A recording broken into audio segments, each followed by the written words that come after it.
All right, welcome back everyone. Now we are continuing with one of our show sponsors, Saji Salam. Now he is MD, he's MBA principal of CareVentureCapital. How are you doing today? Very good, thank you. Thanks for having me. Well, today we're going to talk about building a rental portfolio. Could you explain to everyone what that is?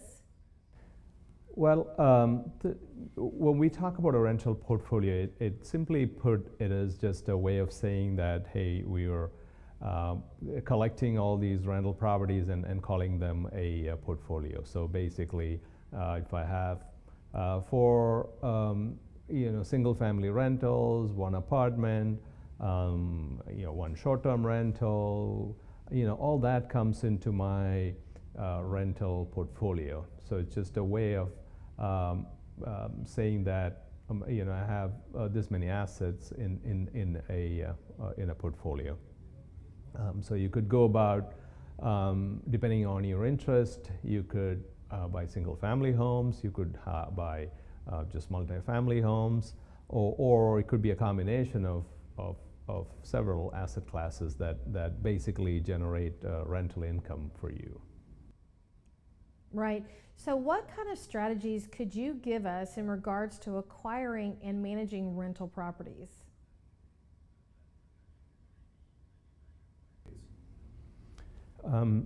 The acquisition of rental properties depends very much on the asset class. So if you're buying short-term rentals or single-family homes, it is one approach that you take. So for instance, you want to buy a vacation rental or a short-term rental in Galveston Beach.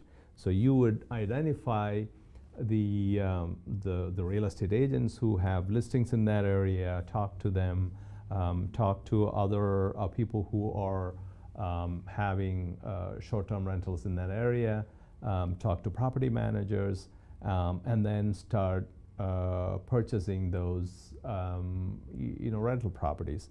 And then I think the key piece that I also need to mention is somebody has to lend as well. So there are a bunch of lenders who would provide you loans for several vacation rentals or short-term rentals, and those loans are provided not based on how much income you make as an individual, but based on how much income that rental property would make an income.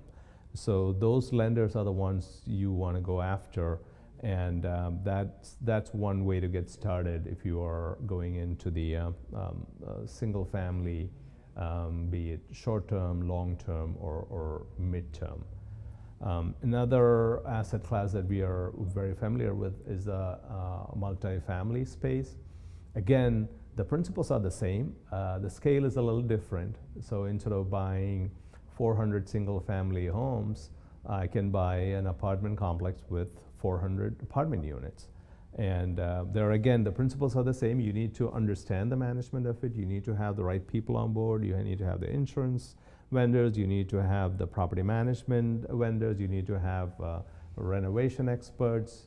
And there's a whole set of people that you need. And when it comes to multifamily investment, it becomes truly a team sport.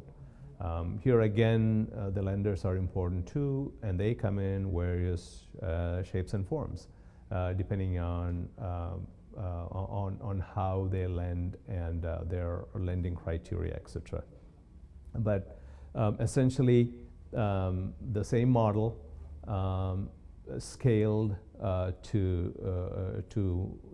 hundreds of units than single units that people were doing in a single family space.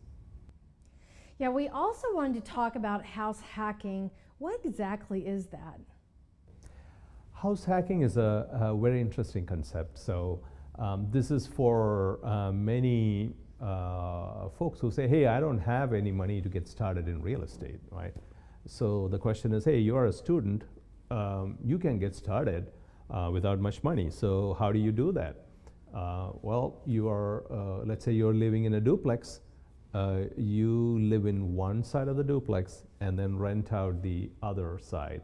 And now that other side or other half of the house is generating income for you, which you can now use to pay your mortgage. So that's the simplest form of house hacking. Incidentally, I learned house hacking from my mother, actually. So when my dad passed when I was a teenager, we had a very large home, which was not really, what we needed. We just needed a small portion of it. So my mom was smart enough to bring in like 10 girls, who were studying in a nearby university. And as a teenager, I was so excited that, that this many girls are going to be part of our home. But they were also generating income, so that is the part that my mother liked. So yeah, I mean, house hacking it can be done anywhere, but the concept is you don't need to, you can just use a part of a home that you need, and the rest of it can be rented out. How much you want to rent out, how many people you want it, it's all up to you. I love the idea of house hacking. I wish I would have known that when I was in college, right? So now that's very insightful. Now before we go, can you tell everyone how they can contact you? CareVenturesCapital is very much present on social media and on internet. We are at www.careventurescapital.com. Thank you so much, Sanji, and we'll be right back after this commercial break.